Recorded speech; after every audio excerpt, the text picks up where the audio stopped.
ओडिशा के पुरी में भगवान सूर्य को समर्पित ये है कोणार्क मंदिर। कोणार्क शब्द कोण और अर्क शब्दों से मिलकर बना है। कोण यानी कोना या किनारा और अर्क का अर्थ है सूर्य। इसका मतलब हुआ सूर्य का किनारा। ओडिशा राज्य में ये इकलौता ऐसा ऐतिहासिक स्मारक है जिसे 1984 में यूनेस्को वर्ल्ड हेरिटेज साइट में शामिल किया गया। मंदिर के गहरे रंग के लिए इसे काला पगोडा भी कहा जाता है। इतिहासकार मानते हैं कि ये मंदिर 750 से भी ज्यादा साल पुराना है, जिसका निर्माण 1250 ईस्वी में गंग वंश के राजा नरसिंह देव प्रथम द्वारा कराया गया था। अबुल फजल ने आईने अकबरी में लिखा है कि राजा नरसिंह देव ने 12 सालों के पूरे राजस्व को मंदिर के निर्माण में ही लगा दिया था।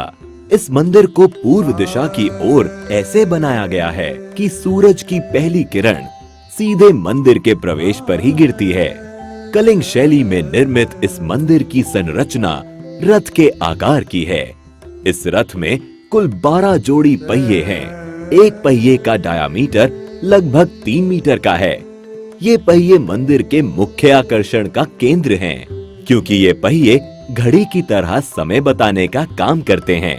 इसलिए इन पहियों को धूप घड़ी भी कहा जाता है। इन पहियों को आप इंडियन करेंसीज पर भी देख सकते हैं। इसके साथ ही इस रथ में 7 घोड़े भी हैं, जिनको सप्ताह के 7 दिनों का प्रतीक माना जाता है। प्रवेश द्वार पर एक और चीज है जो सबका ध्यान आकर्षित करती है, और वो है द्वार के दोनों तरफ बनी ये मूर्तियां। इन मूर्तियों में सिंह के नीचे हाथी है और हाथी के नीचे मानव शरीर है। इन मूर्तियों के जरिए मानव जीवन की समस्याओं को अनोखे तरीके से पेश किया गया है। यहाँ सिंह गर्व का प्रतीक है, जबकि हाथी संपत्ति का। यहाँ ये बताने की कोशिश की गई है कि गर्व और संपत्ति मानव का विनाश कर देते हैं। माना जाता है कि मंदिर का निर्माण समुद्र के किनारे किया गया था, लेकिन पिछली 8 शताब्दियों में समुद्र से इसकी दूरी बढ़ती चली गई।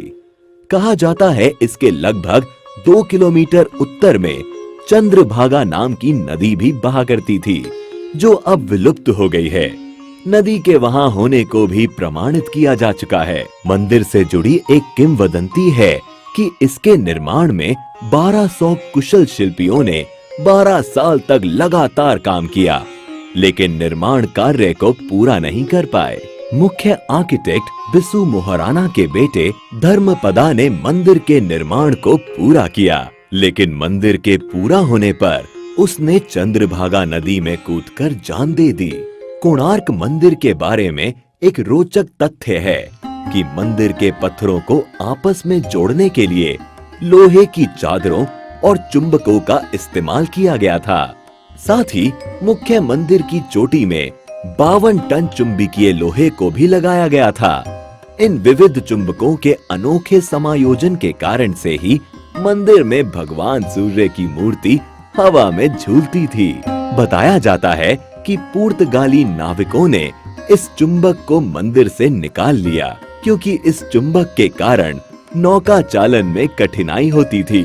इस मंदिर के बारे में रविंद्रनाथ टैगोर ने कहा था, Here the language of stone surpasses the language of man। यहाँ आने के बाद ये कथन एकदम सही लगता है। इतिहास और जबरदस्त नक्काशी के शौकीन पर्यटकों के अलावा यहाँ उनके लिए भी बहुत कुछ है, जो यात्रा में कुछ खास और रोचक की तलाश करते हैं। साथ ही आप चाहें तो यहाँ होने वाले कोणार्क डांस फेस्टिवल का भी लुत्फ दिसंबर के महीने में आकर उठा सकते हैं।